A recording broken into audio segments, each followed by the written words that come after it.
ಕನ್ನಡದ ನಂಬರ್ 1 ದಿನಪತ್ರಿಕೆ ವಿಜಯವಾಣಿಯಲ್ಲಿ ಪ್ರಕಟವಾಗಿರುವ ಈ ದಿನದ ಮಹತ್ವದ ಸುದ್ದಿಗಳನ್ನೊಮ್ಮೆ ನೋಡಿ ಬರೋಣ. ಈ ವರ್ಷ ಬೇಸಿಗೆ ಹೆಚ್ಚು ಸುಡುವ ನಿರೀಕ್ಷೆ ಇದ್ದು, ಚಳಿಗಾಲ ಮುಕ್ತಾಯದ ಹೊತ್ತಿನಲ್ಲೇ ಬಿಸಿಲಿನ ತಾಪ ಹೆಚ್ಚುತ್ತಿದೆ. ರಾಜ್ಯದ ಕೆಲವು ಜಲಾಶಯಗಳಲ್ಲಿ ನೀರಿನ ಸಂಗ್ರಹ ಹಾಗೂ ವಿವಿಧೆಡೆ ಅಂತರ್ಜಲ ಮಟ್ಟ ಕುಸಿಯಲಾರಂಭಿಸಿದೆ. ಹೀಗಾಗಿ ಹಲವು ಜಿಲ್ಲೆಗಳಲ್ಲಿ ಏಪ್ರಿಲ್-ಮೇ ತಿಂಗಳಿನಲ್ಲಿ ಕುಡಿಯುವ ನೀರಿನ ಅಭಾವ ಉಂಟಾಗುವ ಆತಂಕ ಗೋಚರಿಸಿದೆ. ಹೆಚ್ಚಿನ ಜಿಲ್ಲಾಡಳಿತಗಳು ಈಗಾಗಲೇ ಸಭೆ ನಡೆಸಿದ್ದು ಅಗತ್ಯ ಮುನ್ನೆಚ್ಚರಿಕೆ ಕ್ರಮ ಕೈಗೊಂಡಿವೆ. ಒಂದೊಮ್ಮೆ ನೀರಿನ ಸಮಸ್ಯೆ ಆದರೆ ಯಾವೆಲ್ಲ ಜಿಲ್ಲೆಗಳು ಬಾಧಿಸಬಹುದು, ಸವಾಲು ಎದುರಿಸಲು ಏನೆಲ್ಲ ಮುನ್ನೆಚ್ಚರಿಕೆ ಕೈಗೊಳ್ಳಲಾಗಿದೆ ಎಂಬ ಬಗ್ಗೆ ವಿಜಯವಾಣಿ ರಿಯಾಲಿಟಿ ಚೆಕ್ ನಡೆಸಿದೆ. ಅದರ ಯಥಾವತ್ ಚಿತ್ರಣವನ್ನ ನಿಮ್ಮ ಮುಂದಿಡಲಾಗಿದೆ. ಈ ಸುದ್ದಿಗೆ ಮುಖಪುಟ ನೋಡಿ. ಲೋಕಸಭೆ ಸ್ಪೀಕರ್ ಓಂ ಬಿರ್ಲಾ ವಿರುದ್ಧ ಸಂಘಟಿತ ಹೋರಾಟ ಆರಂಭಿಸುವ ಕಾಂಗ್ರೆಸ್ ನೇತೃತ್ವದ ಪ್ರತಿಪಕ್ಷಗಳ ನಿರೀಕ್ಷೆಯಂತೆ ಮಂಗಳವಾರ ಅವಿಶ್ವಾಸ ನಿರ್ಣಯ ಮಂಡಿಸಿ ನೋಟಿಸ್ ಜಾರಿ ಮಾಡಿವೆ. ಲೋಕಸಭೆ ಕಲಾಪ ನಡೆಸುವಲ್ಲಿ ಪಕ್ಷಪಾತ ಧೋರಣೆ ತಾಳಿರುವ ಬಿರ್ಲಾ ಅವರು ತಮ್ಮ ಸಾಂವಿಧಾನಿಕ ಹುದ್ದೆಯನ್ನು ದುರುಪಯೋಗಪಡಿಸಿಕೊಳ್ಳುತ್ತಿದ್ದಾರೆ. ಹೀಗಾಗಿ ಅವರನ್ನ ಸ್ಪೀಕರ್ ಹುದ್ದೆಯಿಂದ ತೆಗೆದುಹಾಕಬೇಕೆಂದು ಕೋರಿವೆ. ಈ ಸುದ್ದಿಗೆ ಇಂದಿನ ಸಂಚಿಕೆ ಓದಿ.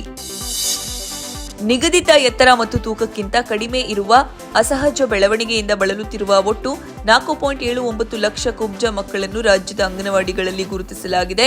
ಈ ಸುದ್ದಿಗೆ ಮುಖಪುಟ ನೋಡಿ. ನ್ಯಾಯಾಲಯದ ನಡಾವಳಿ ಮತ್ತು ವಿಚಾರಣೆಯಲ್ಲಿರುವ ಪ್ರಕರಣಗಳ ಕುರಿತಾದ ಸತ್ಯಾಂಶ ವರದಿ ಮಾಡುವ ಹಕ್ಕು ಮಾಧ್ಯಮಗಳಿಗೆ ಸಂವಿಧಾನದತ್ತವಾಗಿ ದೊರಕಿದ್ದು, ಅಂತಹ ವರದಿಗಾರಿಕೆಯನ್ನ ಮಾನನಷ್ಟ ಎಂದು ಪರಿಗಣಿಸಲು ಸಾಧ್ಯವಿಲ್ಲ ಎಂದು ಹೈಕೋರ್ಟ್ ಮಹತ್ವದ ತೀರ್ಪು ನೀಡಿದೆ. ಈ ಸುದ್ದಿಗೆ ವಿಜಯವಾಣಿ ಓದಿ. ರಾಜ್ಯ ಕಾಂಗ್ರೆಸ್ನಲ್ಲಿ ಅಧಿಕಾರ ಹಂಚಿಕೆ ವಿಚಾರ ಮತ್ತೆ ಸದ್ದು ಮಾಡಲಾರಂಭಿಸಿದೆ. ನಾನು ಹಾಗೂ ಸಿದ್ದರಾಮಯ್ಯ ಕದ್ದು ಮುಚ್ಚಿ ಮಾತನಾಡಿಕೊಂಡಿಲ್ಲ. ಪಕ್ಷದ ವರಿಷ್ಠರು ಎಲ್ಲಾ ಸೇರಿಯೇ ಮಾತನಾಡಿಕೊಂಡಿದ್ದೇವೆ ಎಂದು ಉಪಮುಖ್ಯಮಂತ್ರಿ ಡಿಕೆ ಶಿವಕುಮಾರ್ ಮಂಗಳವಾರ ಅಚ್ಚರಿಯ ಹೇಳಿಕೆ ನೀಡಿದ್ದಾರೆ. ಇನ್ನು ಯತೀಂದ್ರ ಸಿದ್ದರಾಮಯ್ಯಗೆ ನೋಟಿಸ್ ನೀಡುವ ವಿಚಾರವನ್ನ ಹೈಕಮಾಂಡ್ ಬಳಿಯೇ ಕೇಳೋಣ ಎಂದು ಡಿಕೆಶಿ ಪ್ರಶ್ನೆಯೊಂದಕ್ಕೆ ಪ್ರತಿಕ್ರಿಯಿಸಿದ್ರು. ಈ ಸುದ್ದಿಗೆ ಸಮಸ್ತ ಕರ್ನಾಟಕ ಪುಟ ನೋಡಿ. ವಿಧಾನಸೌಧದ 3ನೇ ಮಹಡಿಯಲ್ಲಿರುವ ನಗರಾಭಿವೃದ್ಧಿ ಸಚಿವ ಬೈರತಿ ಸುರೇಶ್ ಅವರ ಕಚೇರಿಯಿಂದ ಹಣ ಹಾಗೂ ಚಿನ್ನಾಭರಣವಿದ್ದ ಬ್ಯಾಗ್ ನಾಪತ್ತೆಯಾದ ಆರೋಪ ಕೇಳಿಬಂದಿದೆ. ಮಾಹಿತಿಗಳ ಪ್ರಕಾರ ಬಂಗಾರಪೇಟೆ ಮೂಲದ ವ್ಯಕ್ತಿಯೊಬ್ಬರು ಫೆಬ್ರವರಿ 4ರಂದು ಸಚಿವರ ಕೊಠಡಿಗೆ ಬ್ಯಾಗ್ ತಂದಿಟ್ಟಿದ್ದರು. ಅದರಲ್ಲಿ 200 ಗ್ರಾಂ ಚಿನ್ನ, 1.10 ಲಕ್ಷ ರೂಪಾಯಿ ನಗದು ಇತ್ತೆಂದು ಹೇಳಲಾಗ್ತಾ ಇದೆ. 2 ದಿನದ ಬಳಿಕ ಪುನಃ ಕಚೇರಿಗೆ ಬಂದ ಆ ವ್ಯಕ್ತಿ ತಾನು ಇಟ್ಟಿದ್ದ ಬ್ಯಾಗ್ ಇಲ್ಲದಿರುವುದನ್ನು ಕಂಡು ಸಿಬ್ಬಂದಿಯನ್ನ ಪ್ರಶ್ನೆ ಮಾಡಿದ್ದಾರೆ. ಬಳಿಕ ವಿಧಾನಸೌಧ ಪೊಲೀಸ್ ಠಾಣೆಗೆ ತೆರಳಿ ಕಳ್ಳತನದ ದೂರು ದಾಖಲಿಸಿದ್ದಾರೆ. ಈ ಸುದ್ದಿಗೆ ಸಮಸ್ತ ಕರ್ನಾಟಕ ಪುಟ ನೋಡಿ.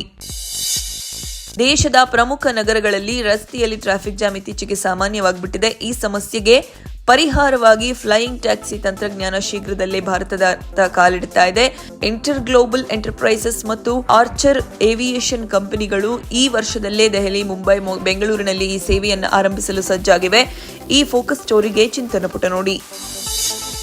ಜನವರಿಯಲ್ಲಿ ಹೂಡಿಕೆದಾರರು ಷೇರು ಮಾರುಕಟ್ಟೆಗಿಂತ ಚಿನ್ನದ ಮೇಲಿನ ಹೆಚ್ಚು ಆಸಕ್ತಿ ತೋರಿದ್ದಾರೆ. ಗೋಲ್ಡ್ ಐಟಿಎಫ್ ಹರಿವು 24,040 ಕೋಟಿ ರೂಪಾಯಿಗೆ ಏರಿಕೆಯಾಗಿದ್ದು, ಇತಿಹಾಸದಲ್ಲೇ ಮೊದಲ ಬಾರಿಗೆ ಈಕ್ವಿಟಿ ಮ್ಯೂಚುವಲ್ ಫಂಡ್ಗಳ ಹರಿವನ್ನ ಹಿಂದಿಕ್ಕಿದೆ.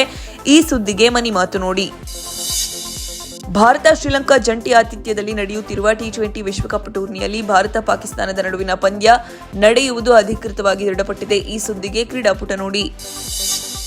ಶ್ರಾವಣಿ ಸುಬ್ರಹ್ಮಣ್ಯ ಖ್ಯಾತಿಯ ನಿರ್ದೇಶಕ ಮಂಜು ಸ್ವರಾಜ್ ಆಕ್ಷನ್ ಕಟ್ನಲ್ಲಿ ಮೂಡಿಬಂದಿರುವ ಸಿನಿಮಾ ಸರಳ ಸುಬ್ಬರಾವ್. ಇದು 70ರ ದಶಕದ ರೊಮ್ಯಾಂಟಿಕ್ ಫ್ಯಾಮಿಲಿ ಡ್ರಾಮಾ ಆಗಿದ್ದು, ಅಜಯ್ ರಾವ್ ನಾಯಕರಾಗಿದ್ದಾರೆ. ಅವರಿಗೆ ಇಲ್ಲಿ ತೆಲುಗಿನಲ್ಲಿ ತೆಲ್ಲವಾರಿತೆ ಗುರುವಾರಂ, CSI ಸನಾತನ್, ದಿ 100 ಮಿಸ್ಸಿಂಗ್ ಜತೆಗೆ ತಮಿಳಿನ ತುಡಿಕುಂ ಕಾರಂಗಳ್ ಸೇರಿ ಹಲವು ಚಿತ್ರಗಳಲ್ಲಿ ನಟಿಸಿರುವ ಹರಿಯಾಣದ ಕುರುಕ್ಷೇತ್ರ ಮೂಲದ ಹುಡುಗಿ ಮಿಶಾ ನಾರಂಗ್ ನಾಯಕಿಯಾಗಿದ್ದಾರೆ. ಈ ಸುದ್ದಿಗೆ ಉಲ್ಲಾಸ. ನಮಸ್ತೆ ಬೆಂಗಳೂರು ನೋಡಿ.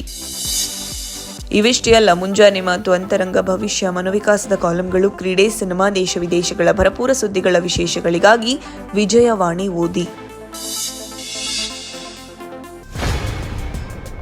ನೋ ಉತ್ಪ್ರೇಕ್ಷೆ, ನೋ ಊಹಾಪೋಹ. ತಾಜಾ ಸುದ್ದಿ, ನಿಖರ ಮಾಹಿತಿಗೆ ಬ್ರೌಸ್ ಮಾಡಿ ವಿಜಯವಾಣಿ.net. QR ಕೋಡ್ ಸ್ಕ್ಯಾನ್ ಮಾಡಿ ಆಪ್ ಡೌನ್ಲೋಡ್ ಮಾಡಿಕೊಳ್ಳಿ.